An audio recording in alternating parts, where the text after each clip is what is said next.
Hello and welcome. In this session, we are going to start examples of ratio analysis. मुझे बहुत सारी request मिली है कि sir आप रेशियो एनालिसिस के एग्जाम्पल तैयार करो या मतलब क्लास लो या वीडियो करो. तो I am right now discussing the example of ratio analysis. और ये जो रेशियो एनालिसिस के सब एग्जाम्पल है वो बुकलेट जो मैंने डिस्ट्रीब्यूट की है वहाँ है, और नहीं है तो डिस्क्रिप्शन बॉक्स में आप देख सकते हैं, और साथ में मेरे साथ आप कैलकुलेशंस कर सकते हो. राइट. तो first example is from page number 113 that I have given. Right. So page number 113 पे जो एग्जाम्पल दिया है वो हम सॉल्व करने जा रहे हैं.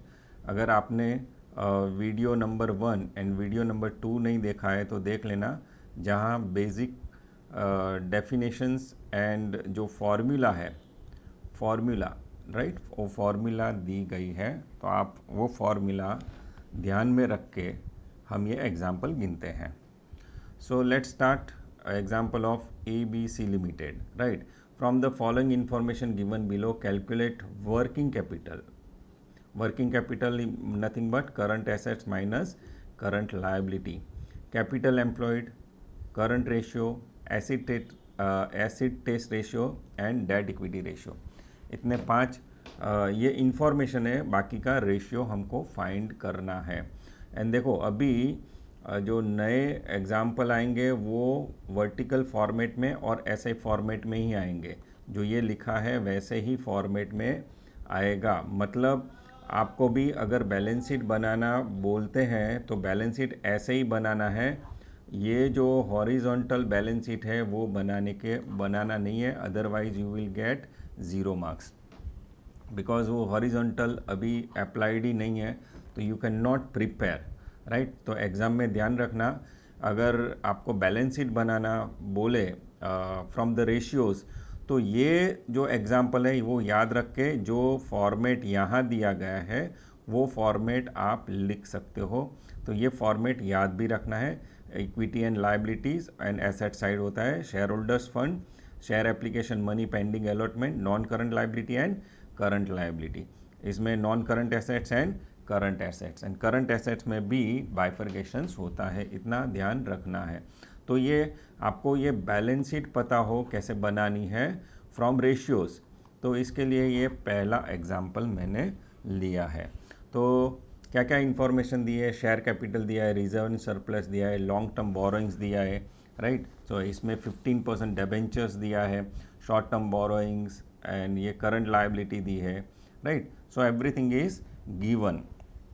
So let's start calculating whatever the information required. So calculate working capital. So now मैं क्या करूँगा, मैं ये आप स्क्रीनशॉट ले सकते हो या साथ में रख सकते हो, लेकिन अभी यहाँ जितना इम्पोर्टेंट होगा वही हम टिक करेंगे, बाकी का डायरेक्टली सॉल्यूशंस करेंगे. तो सॉल्यूशन, राइट. तो ABC लिमिटेड का सॉल्यूशन कर रहे हैं. तो फर्स्ट इंफॉर्मेशन क्या हमारे मांगी है, वर्किंग कैपिटल. तो working capital, right. Working capital is nothing but current assets minus current liability. Right. अगर ग्रॉस वर्किंग कैपिटल पूछे तो ग्रॉस वर्किंग कैपिटल पूछे तो ओनली करंट एसेट्स आएगा. राइट. तो ग्रॉस वर्किंग कैपिटल, हमको वर्किंग कैपिटल मतलब क्या है, हमको क्या ढूंढना है, वर्किंग कैपिटल. तो current assets minus current liability. Exam हो तो ऐसा लिखने का, is equal to current assets minus current liabilities. और करंट एसेट्स करंट लायबिलिटी यहाँ मिल जाएगी, रेशियो यहाँ मिल जाएगा. अभी हमको क्या करना है, नेसेसरी कैलकुलेशन. चलो करंट एसेट्स दिया है उन्होंने, तो करंट एसेट्स ये रहा, तो उसका टोटल करो. 44,000 प्लस 10,000 प्लस 6,000 कितना हुआ, 60,000. राइट। यहाँ नहीं लिखना है, डायरेक्ट हम लिखेंगे यहाँ 60,000। सिमिलरली करंट लायबिलिटी, तो यहाँ करंट लायबिलिटी दी गई है, देखो ये करंट लायबिलिटी है, राइट। 12,000, 16,000 etcetera etcetera. तो टोटल कितना होता है, टोटल कितना होता है, तो टोटल 40,000 होता है। तो आई विल राइट 40,000 इधर, राइट। तो टोटल हुआ 20,000। तो फर्स्ट थिंग इज क्लियर। तो वर्किंग कैपिटल मांगा था वो हमने लिख दिया है। ये ग्रॉस वर्किंग कैपिटल बोले तो करंट एसेट्स ही होता है। नाउ ये आप calculations current assets is equal to ये टोटल कर सकते हैं, लेकिन हमने डायरेक्ट अवेलेबल था इसलिए डायरेक्ट टोटल कर दिया है। आई hope you understood this point. Now second point is capital employed. Capital employed, right. So what is the formula of capital employed? Formula of capital employed बताओ क्या क्या फॉर्मूला है उसका। सो capital employed is total capital employed, मतलब क्या होता है, equity plus preferences plus reserves and surplus plus long term liability, ये सब आता है, राइट, कैपिटल एम्प्लॉयड में, राइट। तो चलो कैपिटल एम्प्लॉयड इक्विटी फाइंड करो। इक्विटी कितनी है, इक्विटी टोटल 1,50,000 है, राइट, 1,50,000, राइट। चलो 1,50,000। चलो प्रेफरेंसेस कितने हैं, 30,000। So I am not seeing because मेरे पास अभी पैम्पलेट है, right. Reserve and surplus 24,000, right, and long term liabilities 48,000। So capital employed 2,52,000। Capital employed 2,52,000। अगर ऐसे कैपिटल एम्प्लॉयड नहीं फाइंड करना है तो दूसरा तरीका है total of asset side, total of asset side minus current liability, current liability, दोनों में से एक कर सकते हैं। तो टोटल ऑफ एसेट साइड कितना है, 2,92,000 माइनस करंट लायबिलिटी हमने जस्ट फाउंड किया 40,000। सो इससे 2,52,000, राइट। और ये ध्यान रखना कि जब आपका आंसर आए तो ऐसा बॉक्स पैकिंग कर देना ताकि जो एग्जामिनर है उसकी नज़र यहाँ ही जाए। और ऐसा भी लिख सकते हैं, so working capital is rupees 20,000 and this is final answer. So capital employed is rupees 2,52,000, right. तो ऐसे करेंगे तो एग्जामिनर है उसको बहुत सहूलियत रहेगी, राइट। थर्ड क्या मांगा है, करंट रेशियो, करंट रेशियो। तो करंट रेशियो का फॉर्मूला क्या है, is equal to current assets divided by current liability. So balance sheet दिया है, current assets 60,000 divided by 40,000 is equal to 1.5, right. Current ratio होता है ये 1 के हिसाब से होता है, तो ये करंट रेशियो। तो यहाँ लिख सकते हैं, सो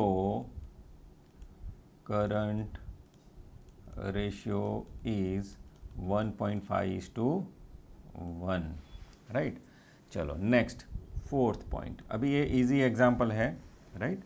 तो अभी acid test ratio, acid test ratio, acid test ratio का फॉर्मूला क्या है, क्विक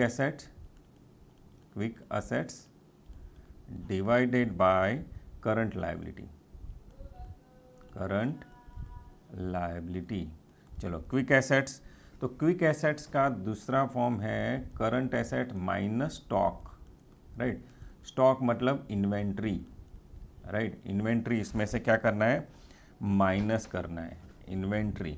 और करंट लायबिलिटी तो वो तो वही है current liability.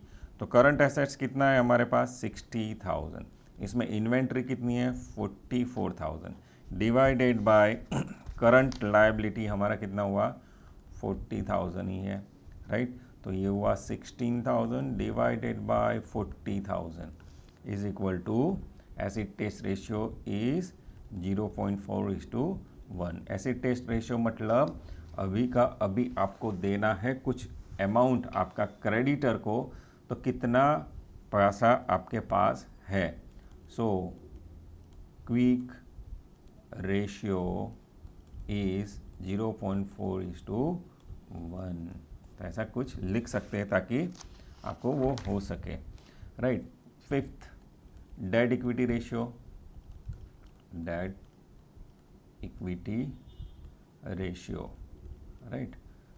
Excuse me for my handwriting ऐसे ही रहेंगे, आपको थोड़ा एडजस्ट करना पड़ेगा। So what is the formula of debt equity ratio? तो लॉन्ग टर्म डेट्स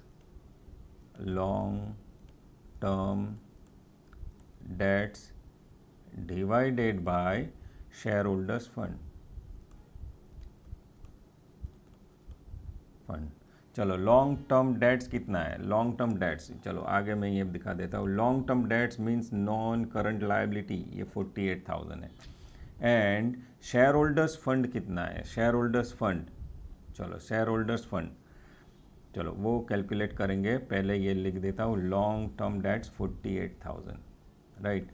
चलो शेयर होल्डर्स, यहाँ फॉर्मूला का जवाब आ जाएगा, यहाँ लिखो share holders fund is equal to, shareholders fund is equal to equity share capital plus preference shares plus reserves and surplus minus fictitious assets if any। अभी तो वो रिटर्न ऑफ ही करना है, तो नए बैलेंस शीट में ये नहीं आएगा, तो ध्यान में नहीं रखना है, राइट। अगर दिया है हॉरिजॉन्टल तो माइनस कर सकते हैं, otherwise no need. So 1,50,000 plus preferences 30,000 plus 24,000, it comes to 2,04,000।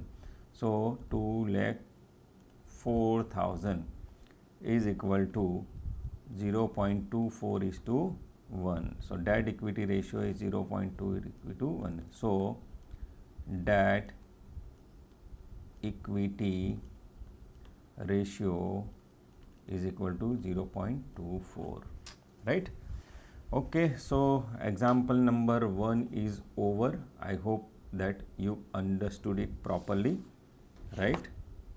Now we are going to solve example number 114, example number 2, which is given on page number 114 of your pamphlet. अगर आपके पास नहीं है तो download कर सकते हैं। इस एग्जाम्पल में statement of profit and loss account दिया है और profit and loss and balance sheet दिया है। और ये एग्जाम्पल भी इसलिए लिया है कि ये जो फॉर्मेट है आपको पता चले कि रेवेन्यू फ्रॉम ऑपरेशंस आता है, अदर इनकम आती है, टोटल ये आता है, राइट। एक्सपेंसेस में COGS आता है, ऑपरेटिंग एक्सपेंसेस इसमें ऑफिस एडमिनिस्ट्रेशन सब, डेप्रिशिएशन सब आता है, टोटल एक्सपेंसेस होता है, प्रॉफिट बिफोर टैक्स और प्रोविज़न फॉर टैक्स और टैक्स माइनस करना होता है, राइट। तो ये आपको पता चले इसलिए हमने ये एग्जांपल लिया है।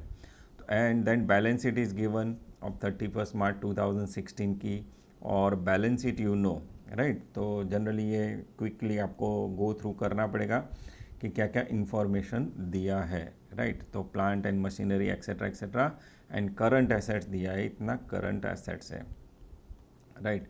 तो ये लिख सकते हैं। अभी जो पूछा गया है, name and calculate the ratio which includes, मतलब यहाँ जो दिया गया है वो रेशियो का नाम नहीं है। देखो लास्ट एग्जांपल में करंट रेशियो फाइंड करो, एसिड टेस्ट रेशियो फाइंड करो, डेट इक्विटी रेशियो फाइंड करो, वैसे बोला गया था, लेकिन यहाँ नहीं बोला गया। तो उसकी जो यूटिलिटी है, जो करंट रेशियो की यूटिलिटी क्या है कि रैपिडिटी के जब हम पे कर सके, राइट।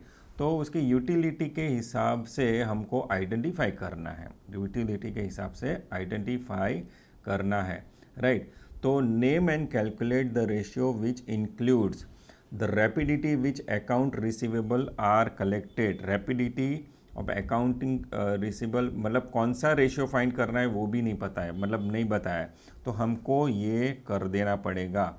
तो अकाउंट रिसीवेबल मतलब हमारा जो जिसके पास लेना बाकी है उसके पास कितने जल्दी हमारा आ जाएगा राइट तो वो डेटर्स टर्नओवर रेशियो होता है राइट। तो हमको ये ध्यान में रख के करना है। वैसे ही ए टू एफ जो रेशियो एप्लीकेबल होता है वो हमको कैलकुलेट करना है, इसमें नाम भी देना है एंड कैलकुलेट करना है। तो ये आपके पास होगा, आप देख लो फिर से क्या क्या इन्फॉर्मेशन है, बाद में हम स्टार्ट करते हैं राइट। तो चलो आंसर नंबर और सॉल्यूशन और आंसर राइट, आंसर लिखते हैं एक्स लिमिटेड राइट। चलो फर्स्ट लिखते हैं द रैपिडिटी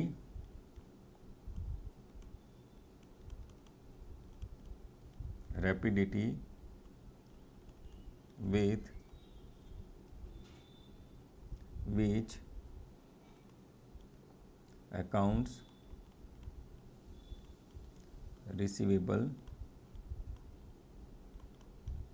are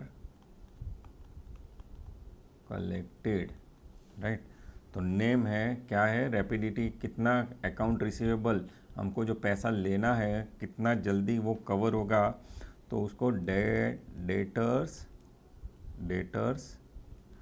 टर्नओवर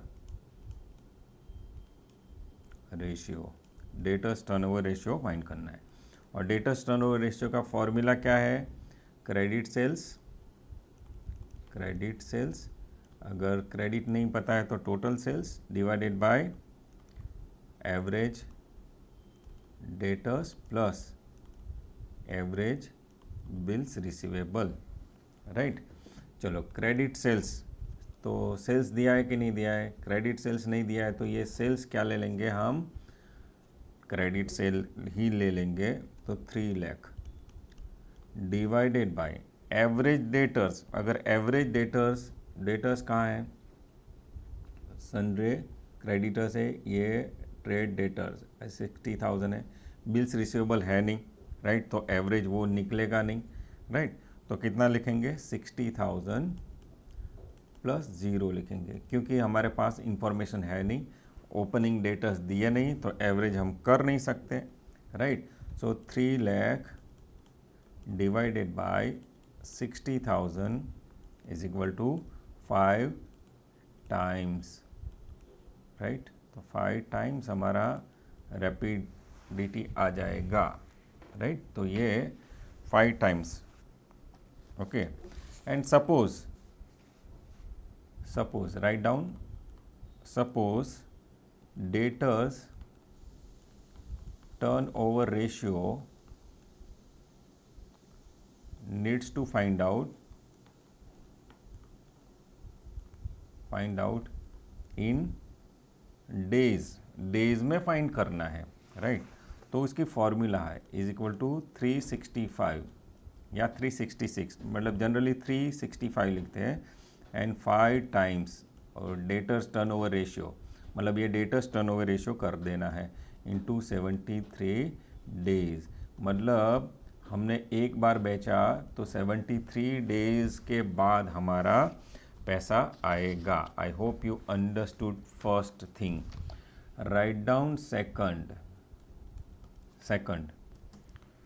तो सेकंड है the ability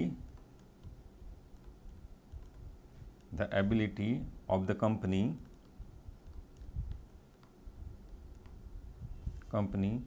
to meet its current obligation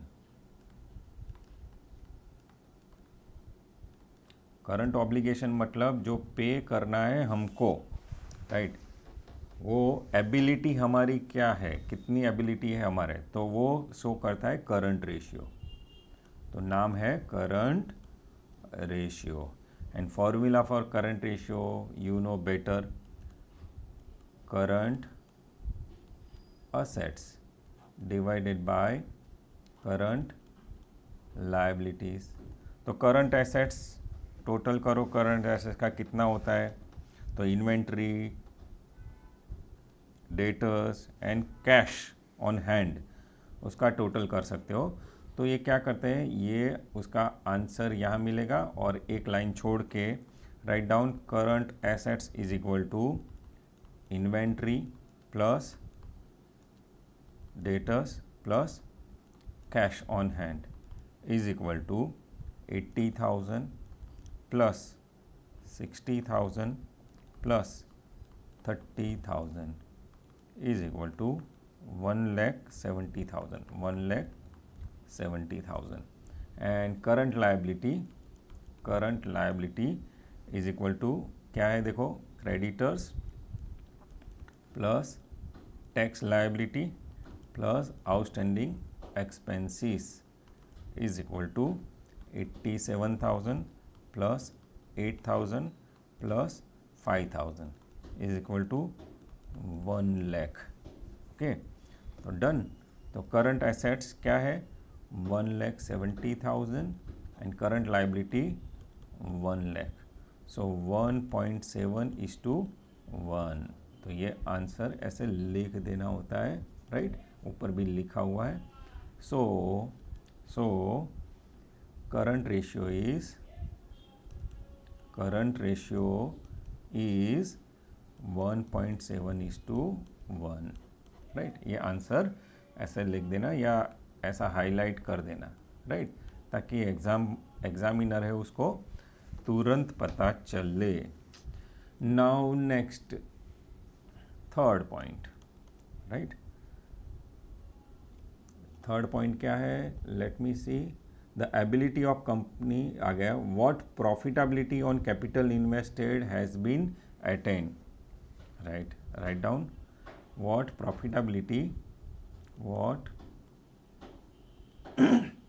profitability on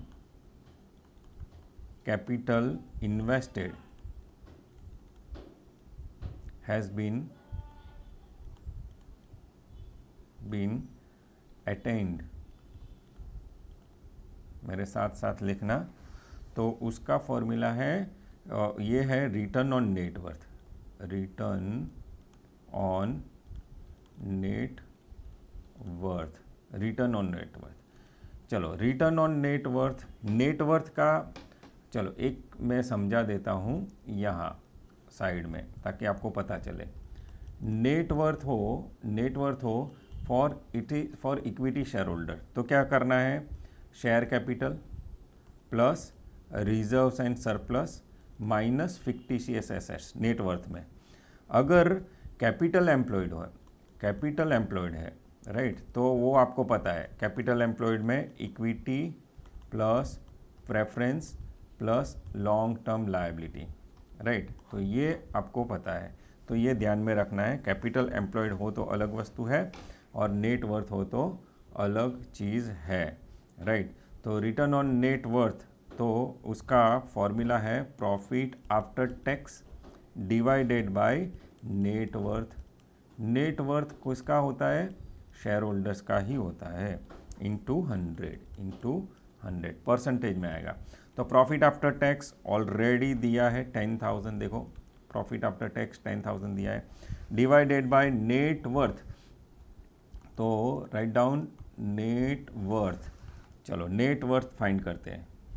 net worth, तो नेटवर्थ में इक्विटी कैपिटल ले लेते हैं, equity plus reserve and surplus. Reserve and surplus में दो चीज़ें है, राइट। सो 80,000 प्लस 30,000 प्लस 15,000। अगर आपको ये पता है टोटल कर सकते हो तो ये लिखने की ज़रूरत नहीं है, right. So total it comes 1,25,000। तो हम लिख देते हैं यहाँ 1,25,000 into 100। So it comes to 8%, और 8% को बॉक्स पैकिंग कर देना। So return on net worth is 8%, right, underline कर सकते हो आप, राइट। तो ये थर्ड पॉइंट आ गया, राइट। फोर्थ पॉइंट लिखते हैं, फोर्थ पॉइंट, चलो फोर्थ पॉइंट क्या है, D point, the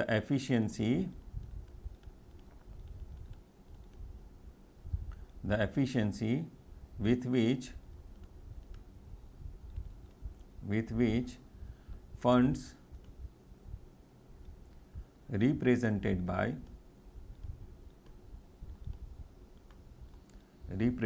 by inventories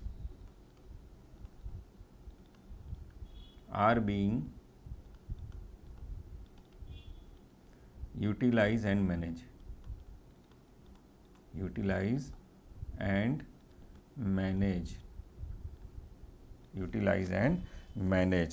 तो ये क्या कहना चाहता है, efficiency which funds represented by inventories are being utilize and manage, मतलब जो इन्वेंट्री में हमने पैसा लगाया है वो कितना इफेक्टिव है।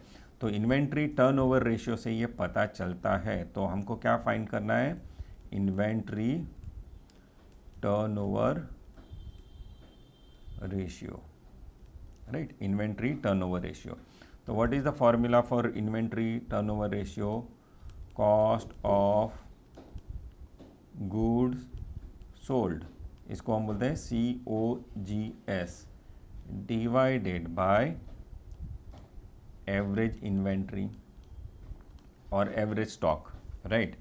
तो चलो अब फाइंड करते हैं कॉस्ट ऑफ गुड्स सोल्ड। तो कॉस्ट ऑफ गुड्स सोल्ड, तो प्रॉफिट एंड लॉस अकाउंट देखो, मतलब statement of profit and loss account, COGS is given 2,25,000 divided by average inventory, opening नहीं दिया है लेकिन करंट एसेट्स में देखो इन्वेंट्री 80,000 दिया है, तो 80,000 यहाँ लिख रहा हूँ मैं, right, which is given, this was given और ये भी गिवन दिया गया ही है। सो इज इक्वल टू 2.81, इसका जवाब आएगा टाइम्स में, राइट, टाइम्स में। तो ये हमारी एफिशिएंसी और है कि 2.8 टाइम्स हम ये सर्कल घुमा सकते हैं। तो so inventory turnover ratio is 2.81 times, right, got the point. Okay, चलो फिफ्थ लेते हैं। चलो फिफ्थ क्या बोलते हैं, E point, right, the ability of company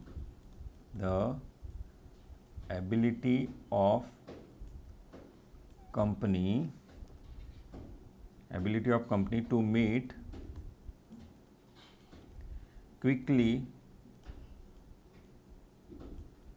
quickly demands for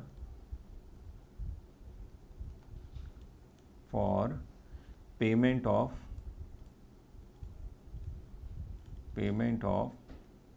accounts due, right, जल्दी जल्दी हमको अगर पे करना है, राइट, उसकी एबिलिटी कितनी है, तो आपको पता चल ही गया होगा, quick ratio and formula for quick ratio is quick assets divided by quick liability, right. चलो क्विक एसेट्स और क्विक लायबिलिटी यहाँ लिख देंगे, उसका सॉल्यूशन यहाँ आ जाएगा, एक लाइन उसका लिख देंगे। चलो क्विक एसेट्स, तो क्विक एसेट्स में देखो क्या क्या आएगा, इसमें स्टॉक माइनस करना है, right, current asset minus inventory और स्टॉक। करंट एसेट्स कितना है 1,70,000 माइनस इन्वेंट्री कितना है 80,000, राइट, या आप टोटल भी कर सकते हो अलग अलग का, right. So total 90,000 is quick assets and quick liability में से बैंक ओवरड्राफ्ट माइनस करना है, तो quick liabilities is equal to current liabilities minus bank overdraft BOD, right. तो करंट लायबिलिटी है 1 लाख माइनस BOD कुछ नहीं है तो 1 लाख, सो 90,000 divided by 1 lakh, 90,000 divided by 1 lakh, so it comes to 0.90:1, 0.90:1, मतलब 1 रुपया लाइबिलिटी है, हम 90 रुपया तात्कालिक पे कर सकते हैं। So quick ratio is 0.90:1, right. ऐसे हम लिख सकते हैं। I hope you are getting the point and learning it. Right down sixth point. Six point मतलब लास्ट पॉइंट है ना, यस। द रिलेटिव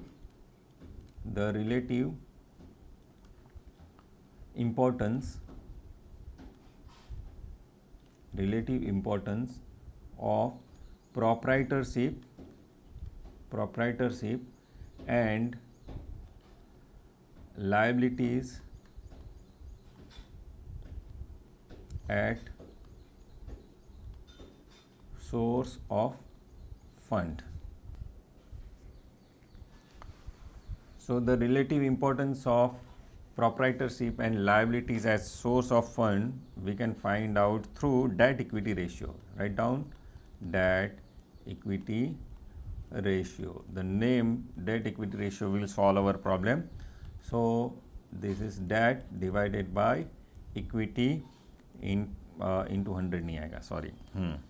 चलो डेट कितना है, डेट इज 25,000। देखो 25,000। इक्विटी कितनी है 1,25,000, right.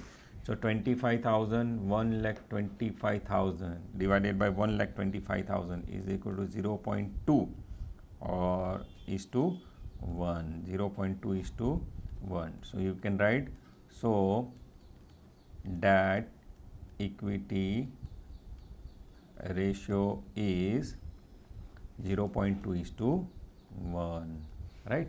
So I hope you understood this question and you understood how to solve these examples, right? Now let's for more practice, चलो मैं होमवर्क देता हूँ। होमवर्क पेज नंबर 5 पे आपके जो पैम्पलेट है वहाँ इलस्ट्रेशन 1 दिया गया है, वो सॉल्व करना। पेज नंबर 6 पे इलस्ट्रेशन 2 दिया गया है, वो सॉल्व करना। पेज नंबर 6 पे इलस्ट्रेशन 3 दिया गया है, वो सॉल्व करना, राइट। एंड अगेन 7 पेज पे इलस्ट्रेशन नंबर 7 एंड 5 पे जो 7 है, सॉरी 5 पे 7 है, वो भी आप सॉल्व कर देना, राइट। इतना होमवर्क करना आप, right. This are the homework.